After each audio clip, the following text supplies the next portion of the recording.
The Falcons obviously missed the playoffs in 2019, but the Dirty Birds' chance of being back in the postseason for 2020 might be a little bit better than you think. We'll talk about it all next. Brandon Adams, along with former Falcon Chuck Smith, on the way on AJC Falcons News Now. This is AJC Falcons News Now, sponsored by Miller Lite. Here are your hosts, Brandon Adams and former Atlanta Falcon Chuck Smith. So listen, we try to get fancier here by the day. We do our little open to begin the show. Normally we pre-record that. We said today, why not try it live? Why not do it right here in front of everybody? So that's what we did. Good to have all of you with us. AJC, Falcons News Now, sponsored by Miller Lite. My name is Brandon Adams. This is the former Falcon Chuck Smith. Chuck, hope you've had a good week. You're making me look bad. You got the sport coat on. You're bringing the business vibe today. Well, it's not the business vibe. It's Friday. It's cold outside. Is it cold? So, yeah. I've been inside all day long. I never leave the studio. I'm a robot. You did. I'm like an animatronic. I just sort of stay here the entire time. But you did get up this morning and leave. I did. It was cold this morning. Yeah. So it's cold outside. So I just get out of the truck, walking in, have my coat on, and I get into the studio. When you get 50 years old, my wife, she's always talking about me being cold. Well, just you're kind of cold-blooded. You're good looking 50. I know that. I appreciate that. Yeah. My wife always tells me that. But thank you, babe.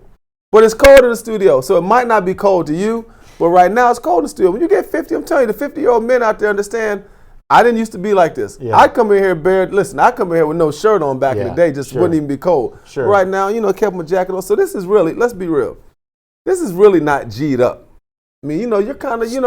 But I'm dressed down. I mean, I got my, Rose Bowl thing on. You're kind of like the typical Georgia fan. You're like a dog. I mean, you're like in the thin. I'm not sure that's a compliment. Look, no, it's like you're the guy from Athens and I'm the guy from Atlanta. Because look, you guys always have some athletic stuff. A lot of times you have one of the nice hats, some khakis. You know what I'm saying? What are those? Well, Doc Martens. Pretty soon Tennessee's going to have some more bowl gear you can start wearing. I'm going to leave it at that. You mentioned shirtless. Before we got a lot to do today. I don't want to get off track. You mentioned shirtless. Is there a chance if I go back circa 1996, 97, could I find a picture of a shirtless Chuck Smith at Club One Tweezy or something like that? Never. No shirts off in the club? You would never. Not waving around? Now, you'll find me waving around in the club, but it wasn't no shirts. Back in the day, it was a bottle of champagne. It was Moet when I was. So you were like Vince Young? Wasn't he shirtless? Isn't there a famous shirtless picture of Vince Young? Was shirtless. Hey, the only shirtless you'll ever see of me ever was at the combine, and you probably won't get to see it. So when you go in there, you take that picture, when you go in front of the NFL combine, you stand there and they take, the picture of your body. Yeah. That's it. Man, the way I was built, are you kidding me? Look, back in the day, had man boobs, what? Hey, 6'2", 275. Them guys out there, look, hey, all the guys that's watching, I was just like you. I was the guy that wore the towel at the beach the whole time. Hey, I'm just like you. I was the guy that had the T-shirt on in the pool. Yeah. You know who we are. I'm still that guy mentally. I'm still that guy. I can promise you I'm a little bit like that myself as well. On a more, appropriate note for the show here today, I thought it was interesting. SB Nation had some gambling odds out for divisions and things like that. And Atlanta's odds of winning the NFC South this upcoming season were actually a little bit better than you thought. At least I thought they might be. They're at 3-1 right now. Now, the favorite in the division are the New Orleans Saints. They're like, I know this is going to be kind of complicated. They're minus 155, which means it's more likely they win it than not. Not a surprise necessarily that the Saints are the favorite, but at 3-1, that's giving Atlanta a pretty substantial chance of making the postseason, I think. And I'm going to tell you, if I was a betting person on this, I think I might be willing to take a flyer on the Falcons at 3-1. It's not an official pick for me as of yet that Atlanta makes the postseason this year, but at 3-1, I wouldn't be scared of laying a little bit of money on that. The NFL is a league where we have big-time changeover every single year, right? Teams that make the playoff one year miss it the next. Teams that missed obviously find their way in. I don't see all that many pressing reasons as of yet why that couldn't be Atlanta for this upcoming season. Obviously, there are some questions to be answered, but so does every other team.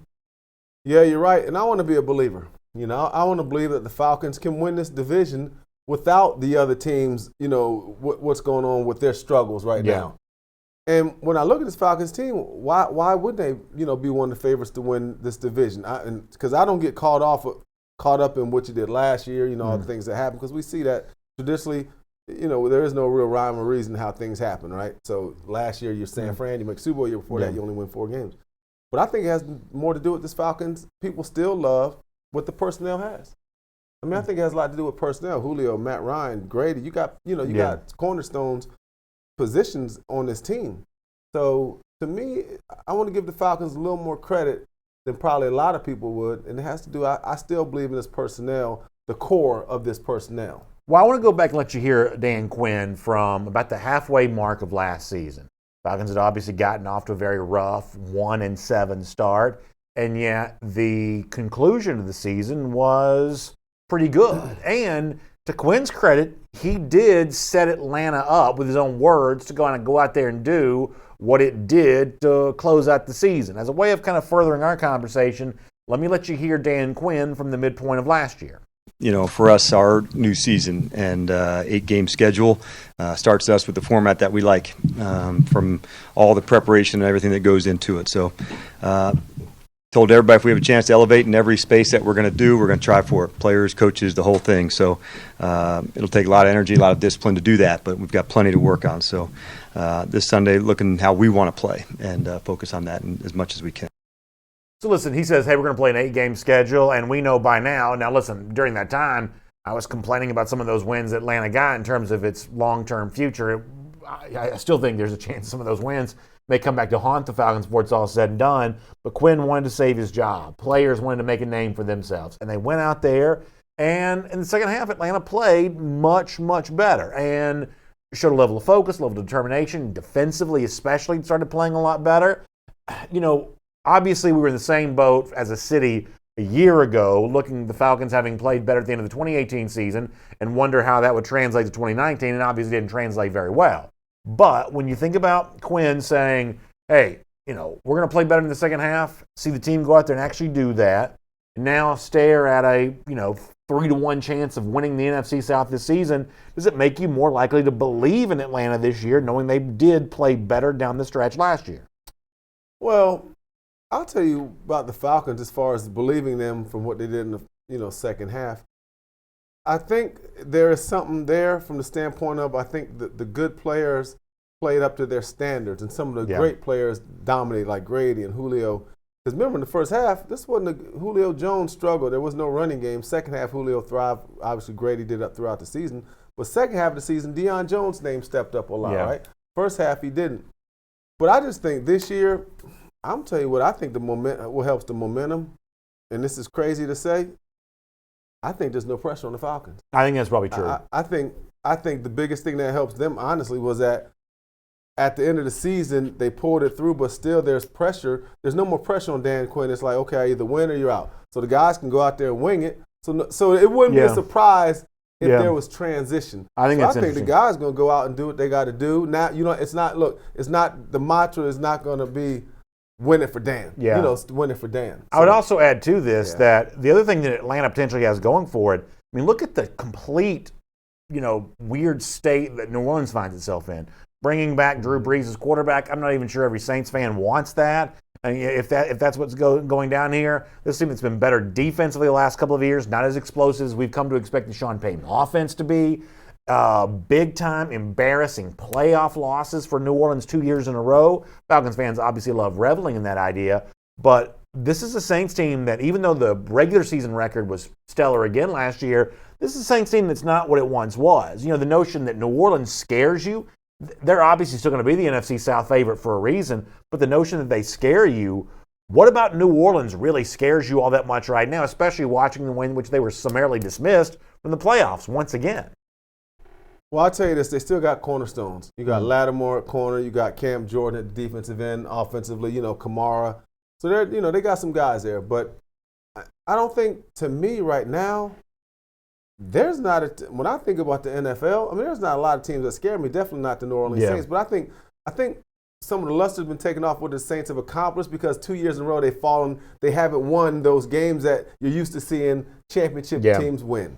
Right? Yeah. Throughout the whole season, every year we're like, wow, these Saints are going to run the table. Literally the last 2 years, I'm like, wow, these guys. Is anybody going to beat the Saints if anybody comes through New Orleans? But it keeps happening to them. So I just think some of that lust or some of that, the things that that the great teams have, you just don't look at the Saints like that. You know what I mean? But listen, as far as the Falcons are concerned, Brandon, ain't nobody in the NFC that scares me. I mean, there's no one that we're like, oh, my goodness. Yeah. But let me tell you, to me, it's crazy. There's only 2 teams in the league that I can really think of that truly are like, okay, how am I going to handle this? And they're both in the AFC. Kansas City with Patrick Mahomes and Baltimore with Lamar Jackson. When you're like, okay, you know what I mean? Let me the overall depth of the NFC may be greater, but in terms of the top end, maybe not quite so much. I think you're probably right about that. And I would add to this, by the way, it's Chuck Smith, Brandon Adams. This is AJC Falcons News Now, sponsored by Miller Lite. Miller Lite, the official beer of the Atlanta Falcons. It tastes great, and it's just 96 calories, so make sure you try some here this weekend. It sounds like a pretty good idea to me. So given the fact that Atlanta kind of starts the season in shouting distance, second best odds to win the NFC South according to the what was published at SB Nation, ahead of the Tampa Bay Bucks, well ahead of the Carolina Panthers that right now looks to be the worst team on paper in the division. Given this as something where Atlanta is not going to be picked to make the playoffs, but also not thought of as one of the 4 or 5 worst teams in the NFL right now, to me, it makes it even more relevant to consider something that you and I talked about on Monday, and our buddy D. Orlando Ledbetter from the AJC has written about here, which is maybe you do trade up for Chase Young. If you don't like A.J. Epinesa, there's plenty of reasons not to. If you don't trust Clavon Chason, there's plenty of reasons why you might not.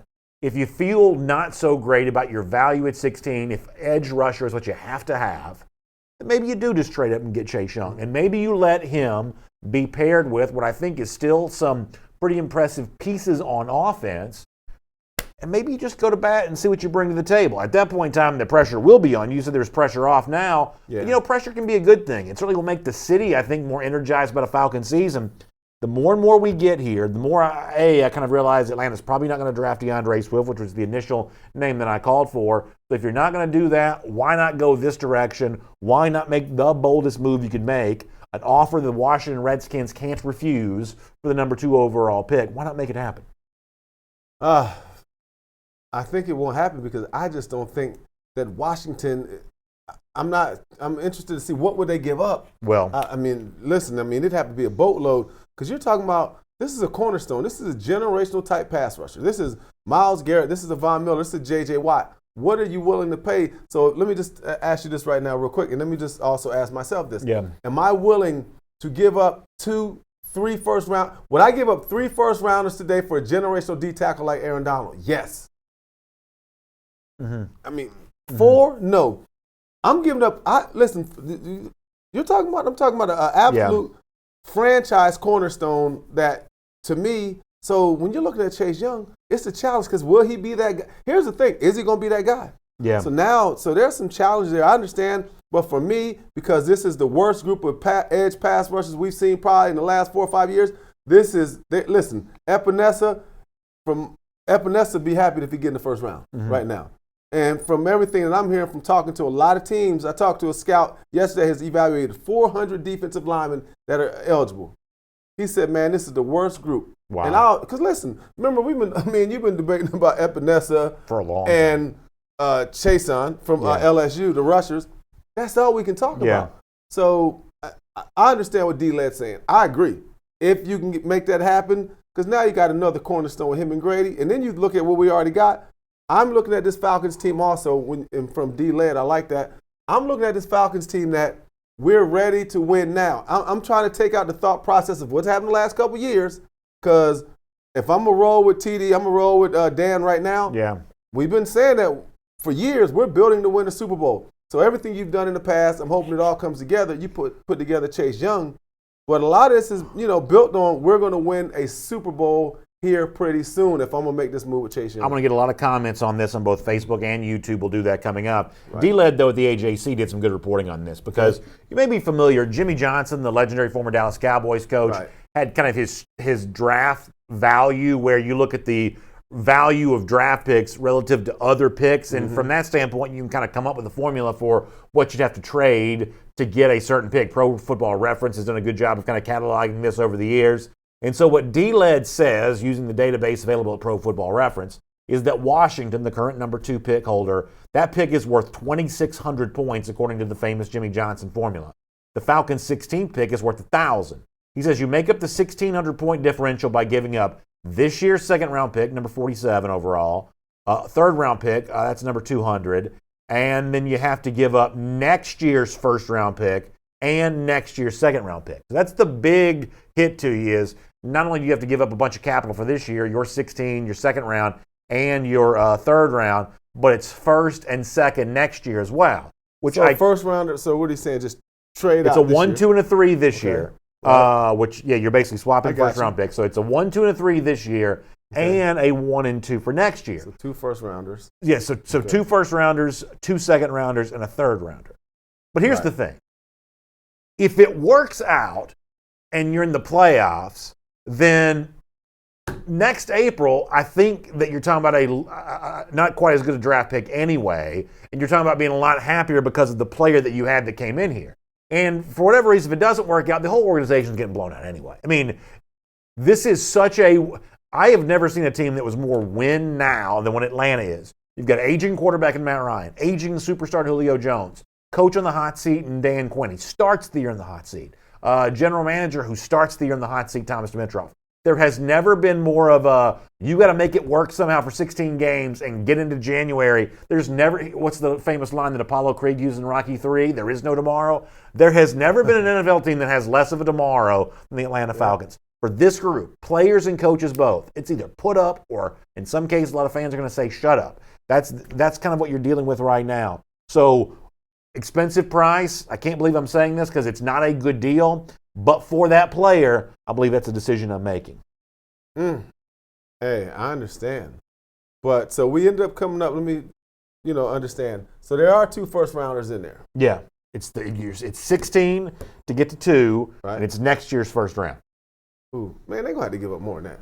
That's not what D-Led says by virtue of, I'm not questioning D-Led. I'm just, man, because they're in such a position of strength right now. When you look at the player, you know what I mean, the Redskins, when you look at that, they need him. I mean, he's perfect. Mm-hmm. He is perfect, but hey, the Falcons. You think they're turning down that haul, though? Because in most cases, my understanding is that teams typically aren't willing to give up the big price to move up. And we already have a sense that Washington's thinking trade here because of the fact that they met with Tua Tagovailoa, they met with Joe Burrow, they flirted through back channels in the media with the notion of drafting Tagovailoa. That's been talked about, that's been rumored about. To me, these kinds of things are the kinds of things you see for a team that's trying to build the value of the pick to potentially make a trade. So I think you may be seeing some signals coming from Washington that they might consider making a trade in that spot. As good as Young is, and I agree with you, this new defense, new coach, to go along with the pieces already in place there, a guy like Young may be as valuable as anything could be, but that's a lot of trade value in return for them. No, it is, and I guess it comes back to also to Tua Tagovailoa. You know how they really feel about him, and looking at the situation with the Redskins, with the other quarterback. But if I'm Washington, I'm Daniel Snyder, and I done had all this drama, and we just drafted a quarterback. I'm going to surefire guy. Mm-hmm. I just feel the safe pick would be Chase Young, and so to me, you win-win. No one's going to question that. And then you look at Tua Tagovailoa, he's been hurt. So for me to give up that pick, absolutely, or to trade out, I got to get more than that. Yeah. I just got to get more than that. I'm going to let you hear Chase Young in his own words coming up in a couple of minutes. I'm going to tell you one other reason why I think this trade potentially, value's the wrong word to use because it's obviously not great value, but a silver lining to this trade scenario for Atlanta. I'll deal with that here coming up in just a moment. Before that, though, we'll take a lot of comments, and people can tell me how crazy I am for all of this. In fact, Iron Mike's doing just that. He said, hey, since we're talking this crazy, just trade Julio Jones to jump up. The problem is, though, at this stage of Julio Jones' career, given the money that he makes, given the age that he has, the draft picks are worth more than Julio Jones is. Yeah. I mean, listen, Julio Jones is a great player, but Julio isn't the kind of guy you throw around in a trade like this because of how expensive he is against the cap. Unless you get Scruggs or one of them other guys at 16, but that's a whole nother story. Rocky Ramsey also asked a good question. Is there a chance that Chase Young could be a bust? There's always a chance of that. I don't think you play scared in a moment like this. You got to play to win. You got to be bold to have the best chance of winning. There's a chance that anyone's going to be a bust. Who you draft at 16 could be a bust. Any of these quarterbacks, the guy that goes number 1 overall could be a bust. You kind of never really know. You just sort of have to look at what's the opportunity that's out there and play bold, move up, try to win, get the best player that you can. but I don't think you can live in fear of so-and-so being a bust. I'm a big believer that you don't live in fear of anything. You don't live in fear of whatever disease may be lurking around the corner. You don't live in fear of some player being a bust. You got to go out there and live your life and try to play to win. Yeah, you got to play to win now. I mean, there's no surefire guaranteed winner in the NFL when it comes to coming in and being success. You can't just say, oh, he's going to be a winner, right? Because, I mean, let's look at it like this. The best quarterback of all time wasn't exactly the number 1 or 2 pick, right, in Tom Brady. And then we've also seen guys from the old days like Tony Manders, considered the greatest offensive prospect of all time out of Michigan State, the giant bust, big offensive tackle. I mean, Rashaan Salam, may he rest in peace at Chicago. I can keep going on and on. You know, guys from all the schools, you know what I mean? So, no, there's no guarantees in Chase Young. Listen, you had Bosa, right? Nick Bosa this year, fantastic pass rusher for San Fran. Got a lot of credit for the resurgence of this defense, right? A lot of it. But he might not have been the best rookie pass rusher, in my opinion. The best rookie pass rusher was Max Crosby with the Raiders. So Max was a 3rd-round pick. And so when it comes to pass rush, now there are going to be guys that you see in the 3rd, 4th, 5th round that become the best. Look, you're going to see 3rd-rounders hit Yannick Ngakoue, who's the best rusher now of his entire class that came out 4 or 5 years ago. So there's no guarantees. There's a lot of value, I'm telling you, in that 3rd, 4th round as far as pass rushers. Shane Elliott says, I say go for Young. If he becomes another Hall of Fame player like has happened with Julio Jones, why not? I think most people now would say that was a good trade for Jones. It's really a perfect example because in terms of value, Atlanta gave up a lot to move up for Julio Jones, and most teams who do that end up regretting it. But in the case of Julio, no one regrets that around here. He will go down, I think, as the greatest Falcon of all time. And you had to pay a big price to get him. Otherwise, he's playing somewhere else right now. That was a great pick. At the time, people was killing the Falcons for it, though. I just don't think it's expensive to move on. But I just don't think Falcons fans truly understood the greatness of Julio Jones. Because wasn't AJ Green, wasn't that the same draft him and AJ were in? Yeah, and I think a lot of people, particularly in this area, were pro AJ Green. Yeah. You know, he's a dog. But me personally, my 1 year as a college coach at Tennessee, I got to see the Julio Jones effect up close. Yeah. I'm on the sideline, look. Yeah. Touchdown. I was like, who is this dude? I remember this coach, Lance Thompson, who coaches, I think, where's Lance at right now? I'm not sure. He's been in Alabama. He's been everywhere. I'm not sure. Yeah. This dude recruited Julio. He said, Chuck, this dude's a war daddy. And he's always said, he said, Chuck, you don't know about this Julio Jones? I said, no, I don't. He said, Chuck, this dude is special. I mean, Julio Jones is a Hall of Famer. He's special. He's I agree with you. You know, probably going to be the best player we've ever had as a Falcon. Steve Brown says it's not worth the gamble, gentlemen. Blake Robinson says, I think the 2 second-rounders needed to fill other needs. So, Blake, on that point, what D-Led says is, according to the trade value that Pro Football Reference makes available, that in the scenario that he describes, Atlanta would still get to keep its 55th pick, the one that it acquired in the trade with Mohamed Sanu and the New England Patriots. So from that standpoint, imagine this for a moment. You trade up to get Chase Young, but you're still holding on to number 55, which I think can be turned into a really good running back. You know, it's not going to be DeAndre Swift at 55, and it may not be, somebody else's favorite, either. But it's going to be incredible value for one of the running backs slotted somewhere in that spot. So now you've gotten a starting running back and a dominant edge rusher right there, and you still leave yourself to sort of back into the draft to deal with some of the other defensive issues. Be a really good offensive team, have a really dynamic pass rusher, and just kind of throw it out there and see how it goes. Somebody compared it to a risky poker move earlier in our comment section. Chips on the table and go all in. Yeah, I hear you, but this is what I'd like to see the Falcons do. I'd like that 16 get the best available that fits your needs. And listen, if it's the best available safety, go for it. If it's the best available corner, go for it. If it's an edge rusher, I'm looking for that. But hey, if you're going to get Epinesa, he probably be there in the 2nd round for the Falcons. Right? He's not, to me, he's not a 1st-round pick, but we'll see from there. But, because it's lean. Right now, for me, 16, getting the edge rusher is not an option because there's not one good enough, in my opinion. And the guy that they would want to get, he ain't going to be there 16, Chase Young. So, I don't know. I'm trying to go the traditional route, try to find the best available, but fill the running back need in the 2nd and 3rd round. J.J. Green says about Austin Hooper that, hey, why don't they just sign and trade Austin Hooper to kind of bring in a different topic into our discussion here for a moment. So I'm the last person you want to consult about NFL league rules. But doesn't Atlanta get a compensatory pick if Hooper signs somewhere else? I think they get I do think they get some compensatory relief for that if Hooper signs somewhere else. But like I said, I'm the last one you want. Going to think about that. Calvin Azell also mentions Justin Fields in our comment section on Facebook.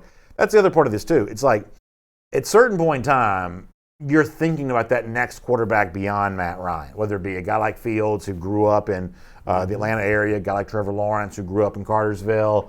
So if all of this doesn't work, I mean, now you're not picking in the 2021 draft for a Fields or a Lawrence, whatever the next generation of quarterback is beyond that, you know what? Then it's time to start talking about that kind of stuff. But right now, you've got Brian, you've got Julio, you've got these guys who are here and who still have prime years left to get you. You got to maximize the most of them while you got them. Well, of course you do. I mean, you got to take advantage of what you got, but that's what makes it so perplexing is that you got all these great players that we feel are great players, that we've been, put the stamp of approval on them, but a lot of people still feel like we got to get this giant pass rusher to get us over the edge. You know what I mean? So it's just, to me, it's just weird because I'm looking at all the players that the Falcons have drafted and they validated. You know what I mean? And now are we unvalidating them now? Because we're acting like we're literally talking like we're the worst team in football. I mean, that's kind of the it's kind of the feeling that it makes me feel that way a little. But wouldn't you agree though that if you're the worst team in football, then trading for Chase Young does you nothing? Like there's no point in trading for Chase Young if you're the worst team in football. Atlanta to me is not the worst team in football, but they are about the least effective at doing what Young does well. Yeah. Now there were 7 teams that had fewer sacks than Atlanta last year, so it's not like Atlanta was butt naked last when it comes to sacking the quarterback in the NFL. But a lot of that came in the garbage time of the sort of late stages of the season when it really mattered. Atlanta was not getting after the quarterback at all. So because Young is thought to be really good at the one thing Atlanta doesn't have any of, that's really the standpoint for why I would consider him. But if you're worst team in the NFL right now, like Carolina, for instance, who I think on paper is far worse than Atlanta, a Chase Young, trade up for them makes so little sense because, but by the time they have a team around him, at that point in time, maybe Chase Young's pulling a Yannick Ngakoue and calling his shot to move on to his next team. But Atlanta's got enough pieces that if you are dynamic at sacking the quarterback, because in my mind, and you can speak to this better than me because you obviously did this, but in my mind, if you're getting after the quarterback, that's erasing a lot of the other blemishes the defense might have. Yeah. Not great up the middle when it comes to defensive tackle, still a little bit weak in the secondary. But if somebody's getting off their block and getting into that backfield, all of a sudden those other issues, it seems to me that you don't notice those quite as bad anymore. Yeah, you're right. There's no bigger momentum swing outside of a big hit and a sack on third down. That's right. But I get it, as far as what we're talking about with Chase Young and him coming in here. And that would be, listen, I'd be all for it. If they can pull it off, I'd love to have a guy like that here. But let me tell you, now just talking about this personnel just drives me crazy. Because the Falcon fans have to say, we had to be all in because, wow, we've heard this how many years up until, even last year, some were saying, man, Falcons got one of the top 5 rosters in the game. Mm-hmm. But this is what makes the Vic Beasley, lack of success so big. Yeah. This is what makes the Takk McKinley draft part so big. The Comiskey, the Dedrick Sinats, all these guys that the Falcons have drafted. I mean, we can go over and over and over. That's what makes it so just disappointing, man, that they have nothing. I mean, nothing to show for. We're literally saying right now we're ready to give up everything we got. And we got 2 first-rounders that were there. It's just so frustrating just seeing this, that you go from the hope they had 3 years ago to nothing, where you're looking at trading away possibly, the future for now because they're not able to do what they need to do. So it comes back to this. It comes back to coaching. It comes back to scouting from an evaluation standpoint, because the way it looks right now in the NFL, it's ultimately about overall production of your career. They haven't had the production, right? Vic, and listen, 8 sacks is 8 sacks. Now, Vic, you got the numbers. I give you props. But somewhere along the line, we also, as former players, I know you want to be a sack man, but you got to be a leader. You want to be a sack man, there's so many things that come with it, and it's just disappointing to see where we are, man. Joe Cannon, watching us on Facebook, asked a good question. I want to ask you this. Mm-hmm. He says, well, what if Javon Kinlaw would be there at 16? Would you rather have Kinlaw at 16 where you don't have to make any kind of trade, would you rather, King's ransom, move up to get Chase Young? So I ask you that. Kinlaw at 16, slotted about where he's supposed to go, right, or a big-time trade-up for Chase Young that costs you a lot. Given the pick and the price, who would you rather have? Young moving up to 2, Kinlaw staying put at 16. Kinlaw, it's the first year we've heard of Kinlaw. I mean, scouts know about him. But, Kinlaw he's not on the level with Chase Young as far as I see what he did in college now. Now, the first time most people that's watching heard of Kinlaw was when he wrecked up on Georgia. So let's not act like he's been in, doing what Chase Young's done. But nah, man, I'm just telling you. Outside of Derek Brown and Chase Young, I love me some Kinlaw. I'm stretching it right now to say there is a person at 16 that can truly have an impact. Do I like Kinlaw? Because what else is out there, right? He's a good player. But think about what came out of the draft last year. Yeah. Right? And now we're talking about, we're only mentioning 2-3 guys. Yeah. So wish him the best, but hey, I'm not sure if we My feeling on Kinlaw is almost certainly makes you better. To me, of all the players that reasonably could be expected to be there at 16, I think of Javon Kinlaw as one of the least likely players to be a bust because of his size and because of what I did see him do against SEC competition. But Javon Kinlaw is not going to have a gazillion Falcons fans walking around in jerseys. Javon Kinlaw is not going to completely elevate the preseason predictions and expectations and overall conversation. Javon Kinlaw is solid. Chase Young is exciting. And that's, to me, is a big difference. Well, Kinlaw is, to me, though, again, it has more to do with the Falcons, what we ain't got. All right, Grady Jarrett, there's no one really next to him that can, has proven they can do what they do. But again, I like Kinlaw. But moving inside, to me, there's no guarantees what he's going to become now. Yeah. And let's, come on. And, you even told me about the statement, man, all I did in college, all I did was bull rush. I can't wait till I get somewhere. That's right. Yeah, he did say that. I totally respect that. But there's some guys that never figure that out. So when I'm in college, and this is one of my things now. This is why I love Ohio State when it comes to pass rushers. Them dudes develop pass rushers. Coach Johnson is the best in the game. But somewhere along the line, I can promise you this, there were people teaching moves at South Carolina. There are people that was educating guys how to rush at South Carolina. So to me, I'd rather have a guy 16 that's coming in that's a little more polished, right? But again, Kinlaw has earned the right because he beat up on all the dudes that were at the Senior Bowl. He did a great job against Georgia.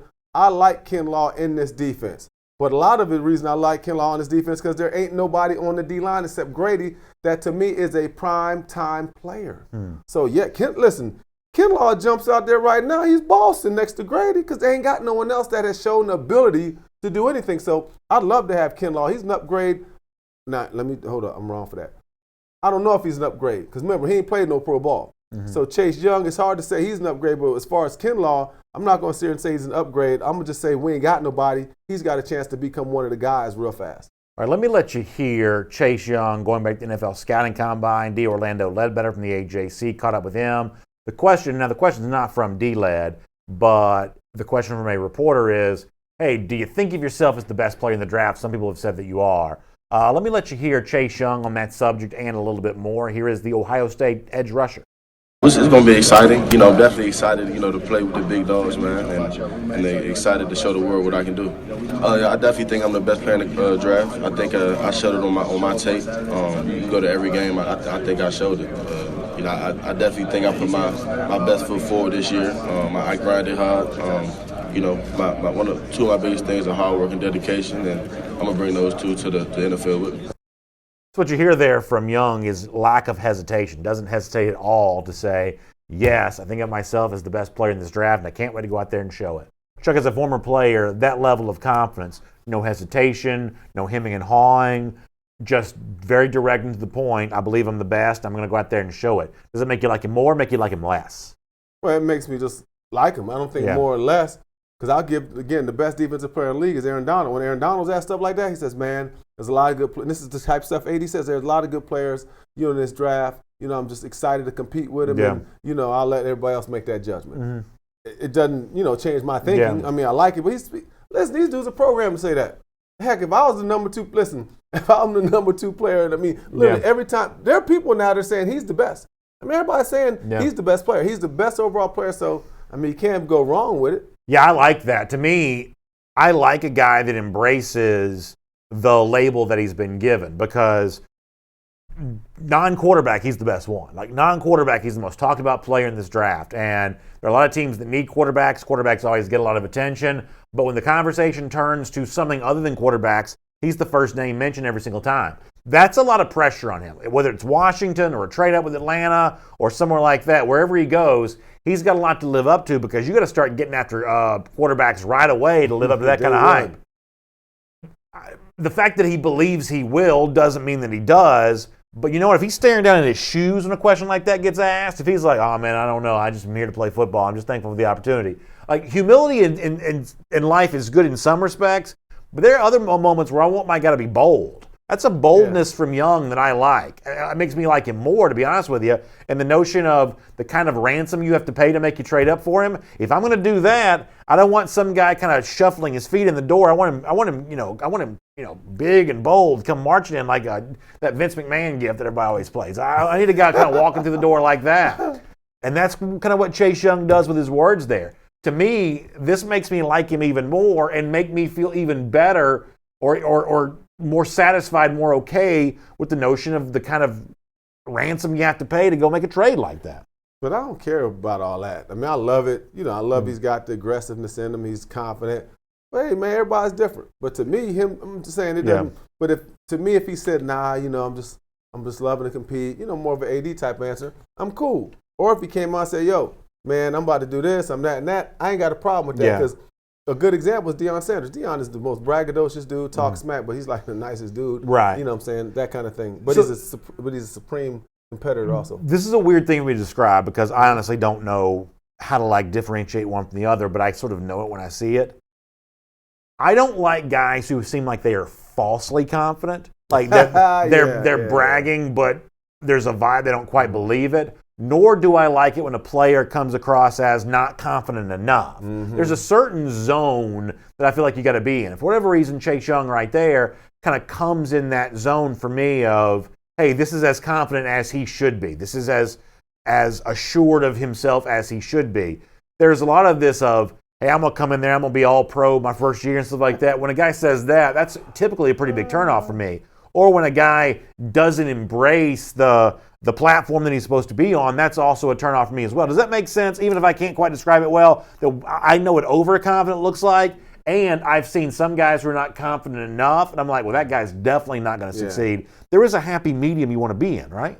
Yeah, there is a happy medium, because you're right. I'll tell you something that drives me crazy, and I spoke about this on here. When you get guys, every time they do a training session on Instagram, you see on Twitter say the grind never stops. The grind never stops. Putting it in. Y'all don't want this smoke.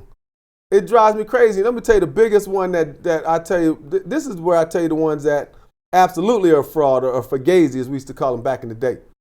The ones that put that gorilla emoji next to their Twitter on Instagram and Twitter.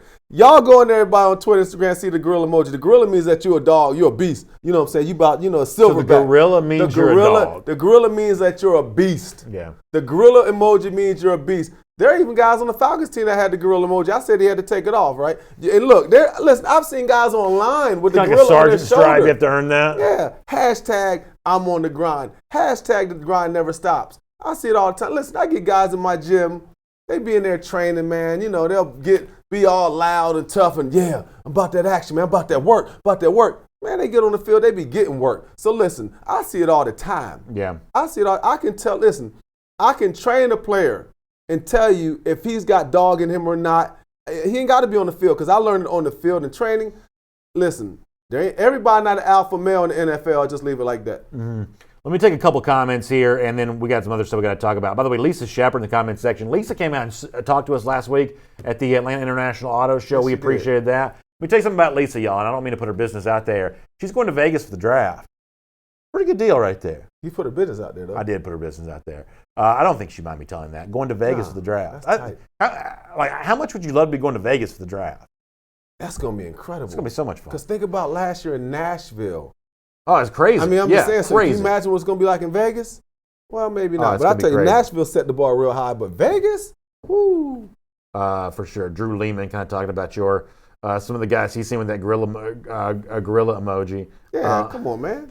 Arlen Cole says, out of the 7 picks Atlanta has, how many do the Falcons need to get right to have a successful season? 3 out of 7 or 4 out of 7? So here's my thing, and y'all can tell me I'm wrong if you want to. If you get a guy that has what I think is a Chase Young type impact, the answer is different. If you're staying at 16, then you got to get 3 starters. If you're staying at 16, you've got to find 3 starters somewhere. Now I would say it's probably running back, somebody on the defensive line, probably cornerback. You got to find 3 starters out of that draft. But if one of the guys you get's Chase Young, at that point in time, I think you can be a little bit more comfortable with what you've got at some other spots, as long as you got, as long as you've got a guy like Young swinging for the fences down there at the pass rush spot. Well, I think the draft guys, you got to look at them as auxiliary picks. You got to assume they're going to step in, right? But then to me, you got to get the best available. Like we're talking about getting a running back maybe in the second round. We're talking about, getting a cornerback and we can't find the edge. If I get to the third round or somewhere around there and the best available on my board is a guard, we got to fill that need. Mm-hmm. You understand what I'm saying? Yeah. So, but for Matt Ryan, I don't think, listen, those are auxiliary pieces that are draft picks. We want to pencil them in, but you can't. You got to assume they're going to get some work out of them. They're going to, be, kind of groomed by the guys in front of them. And eventually, hopefully, your first rounder, they'll start. But to me, for Matt Ryan to get what he needs, it's the other suckers that we had last year that need to improve. And then what you do is you fill in all those draft picks around and get them up to speed. So nothing about this draft is going to make an incredible jump for Matt Ryan, but because you already got some guys there that's supposed to be getting the job done, and they need to get it done. I agree with that. I agree with Deborah McLaughlin as well, who says about players, we heard Chase Young a moment ago, they should be confident but humble and willing to be a team player. I think that's true. I think, and you've been inside locker rooms, I really haven't, at least in terms of actually being a player in a locker room, that I want that confidence and that bragging to end at the locker room door. In that room, you better be ready to be, kind of all pull in the same direction, be a team player. I think that Deborah's probably right about that. Man, you're talking to the wrong one. I want you to be who you are. Yeah. Because I was absolutely confident. I was cocky. I talk trash. I'll bring videos right now. I talk trash in the game, after the game. It never stopped. I like to hear that. And you listen. But see, me being confident and talking trash and bragging, this is somewhat fun. You know what I mean? Yeah. Because I was telling my guys today in the gym, why not be the best looking trainer and be the freshest dressed trainer? So I literally just said this. I like that. I'm just being, so it's just some of it's fun, but I don't like when people tell you got to be humble, for real. I mean, who are you to tell? I mean, everybody's different. Yeah. Listen, just because you brag and talk trash don't make you a bad person. And just because you humble don't make you a good person. Right. Isaiah Davis, I agree with him too. He says Chase Young's the best player in the draft by far based on what we think right now. We've got to see what this draft is with players in 4 years. And that's true. You'll have a better evaluation sense by then. In fact, kind of looking back on guys like Tack McKinley and what's his name? We obviously have a very different reaction to some of those guys right now. But unfortunately, we don't have the benefit of hindsight. Mm-hmm. It's just a matter of, do you want to roll the dice and try to be as good as you can be while you have guys like Ryan and Julio on this team right now? I didn't mean to break your train of thought. But something popped in my head. By all means. What? To me, listen, I'll tell you another player in this draft that I believe has got a high ceiling of a Super Bowl winning quarterback, Joe Burrow. All of a sudden now, we done got to where we seen this guy. He's proven that he's special. He makes all the throws. He's done everything he's supposed to do. He's been the leader. He takes hits. He runs up pocket. He makes the incredible passes. Now all of a sudden, he's not one of the top 3 players. I'm hearing now there are people saying, well, should they maybe go with Tua? Man, you kidding me? Mm-hmm. Right now, from what I have seen, what Burrow did, and people forget, Burrow's first year in LSU, he balled. Mm-hmm. Burrow was second. I mean, I seen flashes here where he balled. So to me, I want people to understand too. I believe Burrow has a Super Bowl winning caliber, all-pro type of quarterback, in my opinion. But it's funny because now everybody's looking at the safe pick in Chase Young. So now they're basically saying, okay, we've been moving Tonga Viola up. So to me, it's just interesting that the number 1 quarterback, everybody has number 1, that is really getting watered down by number 2. So to me, I'm not going to sit here and act like Chase Young is so much better than the number 1 pick that we got in Burrow. So I'll give you a hot take on that, and I want this on the record right now, and y'all can bring this back up as many times as you want. I don't think Burrow or Tonga Vailoa are game-changing quarterbacks. I don't. I think that Burrow benefited from working with Joe Brady, the now Panthers offensive coordinator. I think Tonga Vailoa benefited from working with about the best crop of receivers I've seen on one college program at the same time. Judy and Ruggs, who are about to be in the NFL, Jalen Waddle and Devontae Smith, who are still at Alabama. That's about 4 of as much talent at the receiver position you'd have at one point in time. I think that Burrow and Tagovailoa may very well be starters at the NFL level, but in terms of the kind of franchise names, not Patrick Mahomes level players, not Lamar Jackson level players, the kinds of quarterbacks we talk at the top end of the league right now, Tagovailoa and Burrow will never be in that category. Not either one of them. That's my opinion. Bro, you just compared him to a Super Bowl winning quarterback and to the last 2 MVPs. But if you draft a quarterback number 1 overall, you're drafting him to be that. But you want a quarterback that can get you to the Super Bowl and give you a chance to win. So if that's the case, so we're never going to say Matt. So was Matt Ryan ever in that category, ever with Jackson? Matt Ryan won an MVP and got to the Super Bowl. But he didn't win the Super Bowl. That's a great question. I don't think that Tagovailoa or Burrow match Matt Ryan for a career. I think that I don't see that from them. I think that Tagovailoa is made of glass, and I think that Joe Burrow was greatly aided by a terrific offensive mind. I know you're not as high on Brady as I am, but I like what I saw from Brady. I don't think Burrow and Tagovailoa are in the Matt Ryan category. Now, you can decide for yourself what category you think Matt Ryan is, how many quarterbacks are better than him, but I believe that Ryan is better, will always be viewed better than Burrow and Tagovailoa. They are below that in my mind. All right, Tagovailoa, I'm not as high on Tagovailoa, okay? But to me, the only problem right now with Burrow is going to Cincinnati. It's going to be a long time before he gets players, but I believe that he can eventually ascend to be the kind of quarterback that Matt Ryan is. I look at number 1, the biggest thing I see, he can move. In the new era, if you can move your feet and you can get out of the pocket, I think it's going to help him. Number 2, he got that swag that you like. I like that. So, again, this is all speculation, prediction, and things like that. Right. But I really like Burrow. I like him a lot. Let me get a couple more comments here. We got other stuff we got to do, but I'm enjoying the comments here. Joe, I think it's Joe Fall, I hope I'm pronouncing that correctly on YouTube, says, Falcons should stay away from Chasen and Espinoza. They're huge risk. And I think that to Joe Fall's point here, if we felt better, and by we I mean those of us on the show, if we felt better about Epinesa as a player, if we felt better about Chasen as a player, then I don't think I'm ringing the bell for the Chase Young trade quite as much. Really the number 1 motivation for even finding out what it takes to trade up for Chase Young and having someone like me kind of push that narrative, the number 1 motivation for that is the reviews on Epinesa are not good. I called that weeks ago. The reviews on Chason, not great either. Just given the uneven level of play that he showed at LSU, that's not surprising either. So if Epinesa and Chason were viewed in a different category, the notion you're trading up for Chase Young, I don't even think we're having that discussion because it's a bad value for what you have to do to get it. But given the fact that you need pass rusher, these pass rushers don't exactly give off the best vibe. That's kind of how you even get to this point to begin with. You're exactly right. And because to me, I'm not drafting. Nope. At 16, I'm not going with no D lineman right now. I'm just telling you, this is the leanest group of edge rushers in a long time. And this D tackle group, they don't exactly blow you away. But there's several other positions that, because they're going to be a run on quarterbacks early, and there are going to be some wide receivers pop up in there. And guess what? You got 3 offensive tackles that might go in the top 15. You got some unbelievable offensive linemen they're talking about their cornerstones of an offense. So the Falcons are going to have a pretty good opportunity to fill a need at that position. And I don't believe it's going to be a pass rusher. If you want to get Epinesa, if he have a bad pro day, you might be able to get him in that 3rd round, somewhere around there. You keep messing up now. Future Society of Gentlemen on YouTube says Falcons need to trade 1st-round picks 20 and 21 to Jacksonville for Yannick Ngakoue. First of all, I don't think it takes that much to get Ngakoue in a trade. I don't think they got that kind of Jacksonville. I don't think that has that kind of hand. But what would you rather do? Try to make the move for an Ngakoue who wants out of Jacksonville because he said he's not re-signing there, or the big-time draft trade to kind of go up and get Chase Young? The problem with Ngakoue is you can't really afford him. I mean, the reason why we're even talking, like draft picks, the one thing that you can trade. Right now, the Falcons don't have the dollars to make. I'm not a capologist. Y'all can tell me I'm wrong if you want to. I'd probably believe you.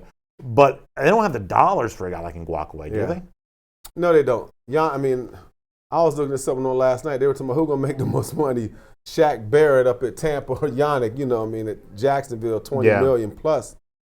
But I love Yannick. I love Yannick to death, and I love his, what he'll bring. He'll be an instant double-digit sacker. But if I had the choice now, I'm getting Chase Young. Yeah, me too. I'm going young, big. This is one of the things I want the Falcons to do. I want to get bigger.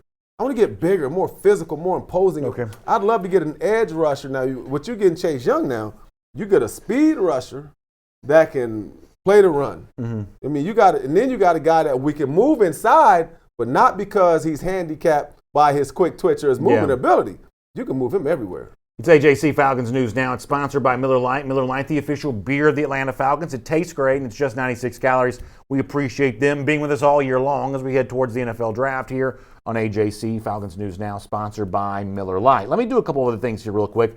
Josina Anderson, ESPN reporter, has put it out there on Twitter that Melvin Gordon, former, Chargers running back, we'll call him now, looking to kind of test the waters here. He's about to be on the open market after, you'll remember, a holdout with the Chargers this past year. Is Gordon a guy you'd be interested in Atlanta? You want a veteran running back as a replacement for Devontae Freeman, assuming that's the direction the team goes, or you want a young back out of the draft?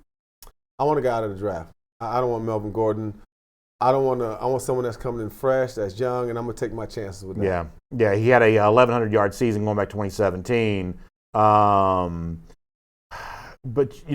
that's a lot of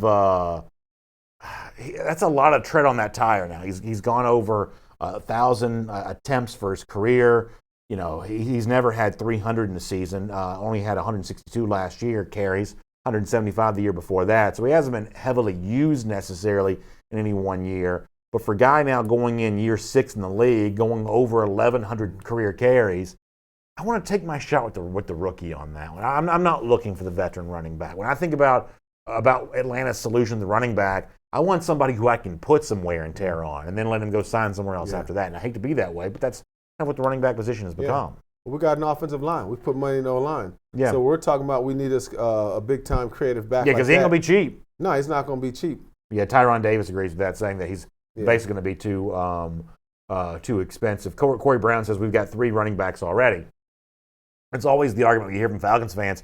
They haven't liked the way in which that running back depth has been used, not giving more carries, guys like Olsen, things like that. And I guess I kind of understand where they're coming from on that. But I think the one thing you should expect to see is there will be, if I had to predict, a new face in Atlanta in terms of what we think of as the leading rusher for next season, the sort of the lead guy in that running back group. I think it's going to be a new name, either a name that comes through the draft, possibly a free agent, but as some are suggesting in the comment section, I just think that I think that Melvin Gordon's too expensive to be that. Second round stands out to me. Yeah, especially if you make the Chase Young trade and you're sitting there with the 55th pick, that screams running back. Yeah. That is a spot for a running back right there. And I think it's second round, to me, is where the running back needs to come out. And here's the thing with the Falcons, though. When we're talking about these sexy, expensive, toys, like these running backs that have experience, I'm looking at this process now. Here I go again, trusting what TD and them have done. Giving them the benefit of the doubt. The team's going to be better. The personnel's going to mature. We got an offensive line with 4 first-rounders on it. We got a Hall of Fame wide receiver. We got a first-round another wide receiver. We got quarterback that knows how to make all the audibles, set the offensive line block. So there's all these little intangibles that tell me we need to draft a young guy, put him in behind this offense, and part of his success is going to be what we've already got. Yeah, I think that's probably right. Yeah. I mean, Calvin Azell, by the way, mentions Albert O, the tight end from Missouri, who had a very impressive performance in the NFL scouting combine. That's one of those guys that has made a name for himself. And at this point in time, I think it's more likely than not that Atlanta is now looking for a replacement for Hooper. And just given the way that Albert O from Missouri performed in the combine, he may have moved up some draft boards. When you're 260 pounds, you run a sub 4.6 40, that's an athlete right there. Yeah, but I ain't see many of them dudes like lifting up the dummy. We need a little blocking too. He's big. That's what makes Whoa. That's what makes Kittle so good. Now remember, these these new tight ends ain't nothing but some swole up point guards from basketball. Yeah. That's who they are. Everybody's like a receiver now. But again, the Falcons need a tight end, right? But you can't fill them all now. You can't fill all the needs, through the draft, and you got to try to find some in free agency, but there ain't enough money. Our buddy D. Orlando Ledbetter at the Auburn Pro Day here today. He's been good enough to chronicle this on Twitter. We'll show you some of that to kind of give you some of the sights and sounds there. D-Led reporting that Derrick Brown the big name, obviously from Auburn, not going to do the 3-cone drill, doing some positional drills there today. A lot of other, obviously, draft names in consideration from Auburn. D-Led letting us know some Falcon staff guys on hand there, including Phil Emery, one of the national scouts for the Atlanta Falcons, on hand for all of this. What's a pro day like, Chuck, for the people who are about to go through them? I know you're working with guys who'll be doing pro days. Extra pressure compared to the NFL scouting combine because it's fewer guys and more eyeballs on you. How is it for the guys that go through this? I think it's good. But if you're a part of it, you got an opportunity. It's a blessing because a lot of scouts are going to be there. A place like Auburn, everybody's going to be there. Yeah. All the top NFL personnel. But I tell you this, it's different. You're going to have a group of guys at Auburn. Some guys went to the combine. So they don't have to do all the things that, the other guys are going to do. So you got some guys that just go to pro day. So it's just not NFL combine guys. There are guys that go to combine. There's guys that go to pro day. The pro day guys, they just got a long day. Yeah. They got to do everything, and then they go on the field for what amounts to a tortured workout by NFL coaches for the skill stuff. But Derek Brown, it's an easy day. He just goes out there and he's going to do some drills, moving around, shaking. But there's a lot of pressure that day because unlike the combine, when you're at pro day, every coach wants a piece of you. Mm-hmm. So they're going to be doing different drills. So you're going to be really worn out, man. But it's a great opportunity. Pro day is more important for NFL scouts now than the combine. I'm a Georgia guy. I don't like saying good things about Auburn, but I'll tell you this. I'd bet on Derek Brown having a successful career as much as anybody in this draft, I think. Yeah. Where he's going to be drafted, you don't take him number 1 overall. For the Falcons, you need Chase Young more than you need a guy like Derek Brown. But if you told me, hey, put your chips down on the table for a guy that you don't think is a bust in this draft because of mindset, because of career. I mean, I saw this. This guy showed up and played. He had a good career at Auburn. Mm-hmm. He's obviously at Lanier High School, so a lot of Atlanta area folks know him. I'd put my chips on Derek Brown's spot on the board and say that guy's not a bust. That guy's not going to be a bust. Well, Derek has the it factor, and this is my football it factor. There's a few guys that have it. There's something to be said if you're it.